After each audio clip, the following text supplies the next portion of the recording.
नमस्कार, छायाज रेसिपीजमध्ये आज आपण शेवयांपासून खीर न बनवता खूप मस्त असा नाश्ता बनवतो आहे.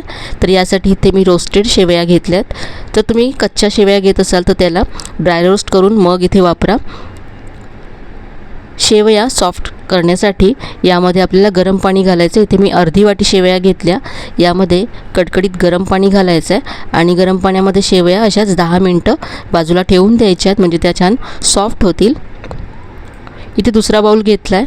यामध्ये अर्धी वाटी मी रवा घेतला आहे. जाड किंवा बारीक कोणताही रवा घेतला तरी चालेल. यामध्ये अर्धी वाटी दही घालायचं आहे आणि अर्धी वाटी पाणी घालायचं आहे. दह्याच्याच वाटीमध्ये इथे मी अर्धी वाटी पाणी घेतलं.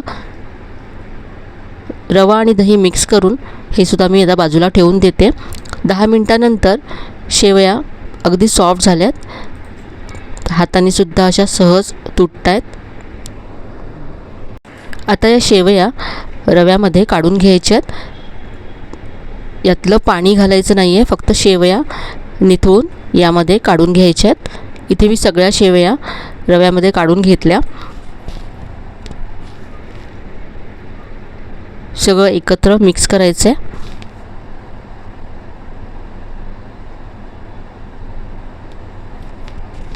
यानंतर यामध्ये आलं घालायचं आहे. तर इथे मी अर्धा इंच आलं किसून यामध्ये घातलं आहे.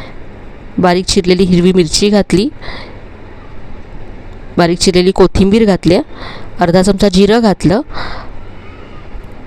चवीप्रमाणे मीठ घातलं. सगळं मिक्स करायचं आहे. हे मिश्रण मला थोडंसं घट्ट वाटतं, तर यामध्ये मी पाणी घालते. साधारण 2 चमचे पाणी यामध्ये मी घातलं आहे.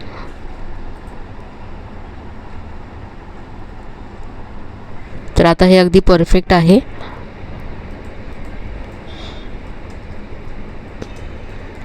यामध्ये अगदी चिमूटभर बेकिंग सोडा घालायचा आहे, जो ऑप्शनल आहे. सोड्याशिवाय सुद्धा तुम्ही ही रेसिपी बनवू शकता. हे मिश्रण तयार आहे. याचे आपण उत्तप्पे बनवणार आहोत. तर इथे मी गॅसवरती तवा गरम करत ठेवला आहे आणि यावरती थोडंसं तेल घातलं आहे.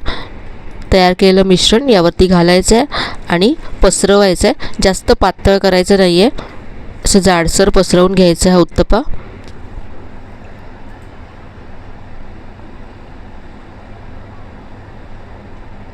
यावरती इथे मी टोमॅटो घातला आहे. यानंतर शिमला मिरची पसरवली आहे. याबरोबर थोडासा कांदा घातला आहे. हे असं प्रेस करायचं आहे, म्हणजे या भाज्या चिकटतील. वरून इथे मी लाल तिखट पसरवते, यामुळे उत्तप्पा दिसायला छान दिसेल. तुमच्याकडे जर सांबार मसाला असेल तर तो सुद्धा तुम्ही इथे पसरवू शकता. एका बाजूने भाजल्यानंतर हा मी उलटून घेते.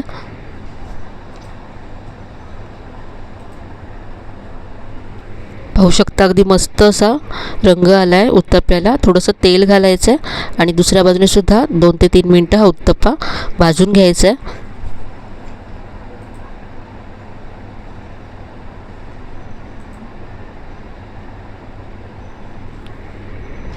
हा उत्तप्पा दोन्ही बाजूने भाजून तयार झाला आहे. काढून घेऊया. एकानंतर एक झटपट असे उत्तप्पे तयार होतात आणि चवीला उत्तप्पा खूप छान लागतो. तुम्ही कोणत्याही चटणीबरोबर किंवा टोमॅटो केचपबरोबर सुद्धा हा सर्व करू शकता. शेवयांपासून खीर तर तुम्ही नेहमीच बनवत असाल. हा मस्त असा उत्तप्पा एकदा नक्की बनवून पहा, तुम्हाला नक्कीच आवडेल. तर आजची ही वेगळी अशी शेवयांच्या उत्तप्प्याची रेसिपी तुम्हाला नक्कीच आवडली असेल. रेसिपी कशी वाटली कमेंटमध्ये कळवायला विसरू नका. रेसिपी आवडली असेल तर व्हिडिओला लाईक करा, शेअर करा. चॅनलला अजून सबस्क्राईब केलं नसेल तर नक्की सबस्क्राईब करा. चला तर मग पुन्हा भेटूया अशा छान छान आणि नवीन नवीन रेसिपीजसह. तोपर्यंत धन्यवाद.